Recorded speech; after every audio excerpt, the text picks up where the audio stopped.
এই যে এইটা হচ্ছে সামনে থেকে, এখানটা কিন্তু একটা দুর্গা মণ্ডপ হচ্ছে। হ্যাঁ, তোমার ওরা বেশ লাঠি টাঠি সব হাঁসপা টাসপা তীর ধনুক নিয়ে এসে পুজো দিয়ে সকালে ওই 10টা 11টা পর্যন্ত থাকতো। তার এই মাটা হচ্ছে ডাকাতি কালী মন্দির। একে যখন এখানে কোনো জনবসতি ছিল না, ডাকাতরা এখানেই ছিল, পোষনা ভোসনা বলে ডাকাত ছিল। সেই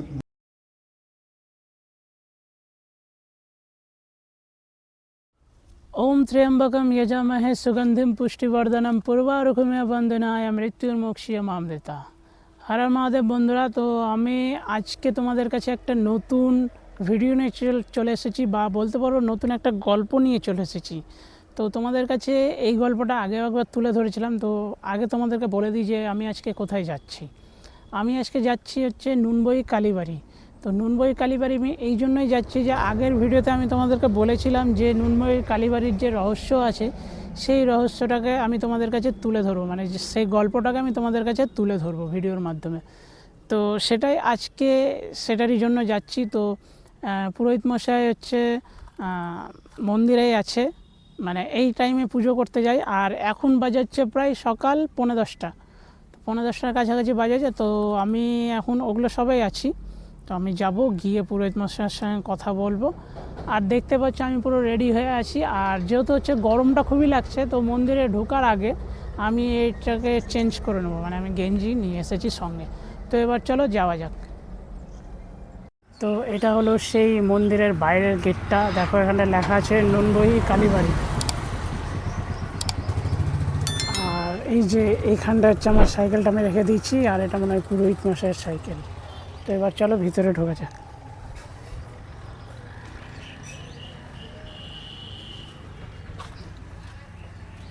ভিতরে হচ্ছে পুরোহিত মশাই এখন পুজো করছে, আর এটা হচ্ছে তার গেট, মানে যেদিক দিয়ে আমি ভিতরে আসলাম। আর ওই দিক দিয়েও একটা গেট আছে। আর এখানটা একটা খুব সুন্দর দুর্গা মন্দির হচ্ছে। আর এখানটায় ছোট ছোট মানে ঠাকুরের থান আছে। আর এখানটায় হচ্ছে একটা খুব সুন্দর বেলপাতার গাছ আছে। তো এবার হচ্ছে চলো তোমাদেরকে একটু আগে মন্দিরটা একটু ঘুরে দেখিয়ে দিই, তারপরে ঠাকুরমশাইয়ের সাথে কথা বলবো। তো ঠাকুরমশাইয়ের পুজো শুরু হয়ে গেছে।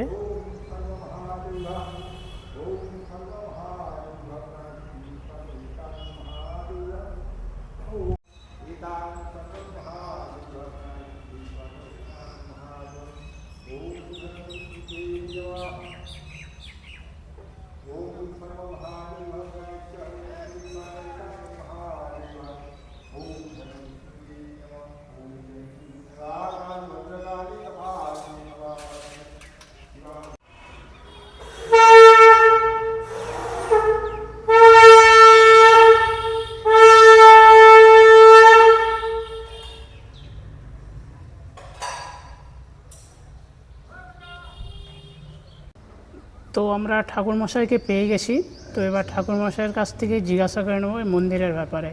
তো সবার প্রথমে ঠাকুরমশাই আপনার নাম? বিকাশ ঝা। বিকাশ ঝা। তো বিকাশ ঝা দিল, বিকাশ বাবাজি দিল। আচ্ছা, তো আপনার এখানেই বাড়ি? ওই সামনে, ওখানে ওই সামনে। তো আপনি এখানে কতদিন ধরে পুজো করছেন?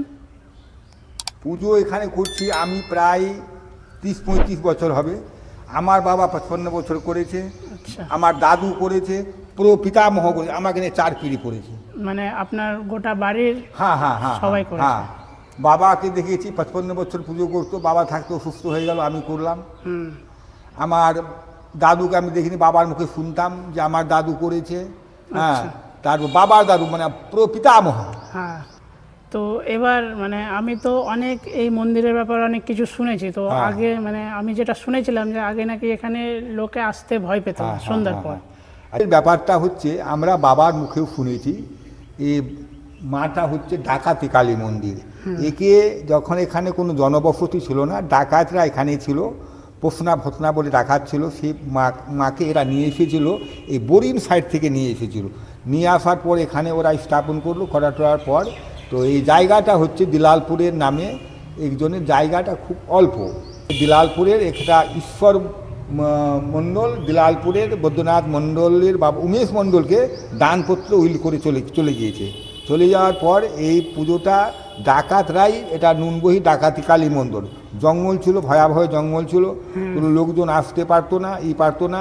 দিলালপুর থেকে পুজো করে আসতো, পরিষ্কার করতো, ওরাই পুজো দিত। ওরা বেশ লাঠি টাঠি সব হাসপাতাল তীর ধনুক নিয়ে এসে পুজো দিয়ে সকালে ওই 10টা 11টা পর্যন্ত থাকতো। তারপরটা প্রদীপ সন্ধ্যার সময়টা প্রদীপ দিবে, লোকজন মশাল বাজি ওই সব তখনকার ওই হারকিন টারকিন জ্বালিয়ে আসতো, ওই দিয়ে যেত, আর যেত না। কিন্তু এরকম মা খুব জাগ্রত, এরকম কাঁঠা ওটা পরে কালী পূজায় মেলা টেলা হয়। নুনবহি নাম হলো, নুনবহি হওয়ার পর এখানে এটা জোলা মতন ছিল, নদীর সঙ্গে তার ছিল, এখানে এটা নৌকার ডুবেছিল নুনবহি, তার নাম হয়েছে নুনবহি। তো আমি আর একটা কথা আমি শুনেছিলাম যে এখানটায় নাকি একবার চুরি করার জন্য কয়েকজন এসেছিল। হ্যাঁ, চুরি করার জন্য এসেছিল। চুরি করতে গিয়ে মাকে গুণবিদ্যায় নিয়ে গিয়ে মার জিভ কেটেছিল, গিয়ে ওখানে মারাও গিয়েছিল। আচ্ছা, এটুকু শুনেছি, বাবার মুখে শুনেছি। ঠিক আছে, তা বললাম বাবার মুখে, আমার আরো বয়স্ক যারা ব্যক্তি ছিল তাদের মুখেই শুনে আমি বলছি। হ্যাঁ, ঠিক আছে, ধন্যবাদ। তো এইটুকু যা বললাম তার সবাই এরকম একটু বলতে পারবে না। আমি বাবার মুখে শুনতাম। বাবা আমার পিএইচিতে চাকরি করতো, আর পিএইচির খরা হলো এমার্জেন্সি, বন্যা হলো এমার্জেন্সি, আসতে পারতো। ওই কালী পূজার সময় এসে পুজো টুজো করে জিনিসপত্র লোকের হাত দিয়ে সব পাঠিয়ে দিত, এটাও হয়েছে। আর এখানটায় বিশেষ পুজো মানে সময় আছে? সময় এখানে শনিবার কেউ যদি দেয়, পূজা সব দিনই হয় দুবেলা, শনিবার মঙ্গলবার পুজো হয়। পাঁঠাটা ওই কালী পূজার সময়ই বেশি পড়ে, এরকমও শনিবার মঙ্গলবার বলি হয়। হ্যাঁ, তখন তো ছিল না, লোকালও ছিল, ওই বছরে একবারই ব্রাহ্মণ দিয়ে পূজা হতো, এই হতো। এটা হওয়ার পর এখানে কীর্তন হয়, আর 42 বছর থেকে কীর্তন হয়, বা 2002 থেকে দুর্গা পূজা আরম্ভ হয়েছে এখানে। আচ্ছা, হ্যাঁ, সরস্বতী পুজো হয়, লক্ষ্মী পূজা হয়, সব মোটামুটি সব পুজোই হয় এখানে। ঠিক আছে, ধন্যবাদ। হ্যাঁ, এই যে এইটা হচ্ছে সামনে থেকে দেখো কত সুন্দর লাগছে মাকে দেখতে, চোখটা দেখো। তো তোমাদেরকে দেখালাম আর ঠাকুরমশাইয়ের সঙ্গেও কথা বলালাম।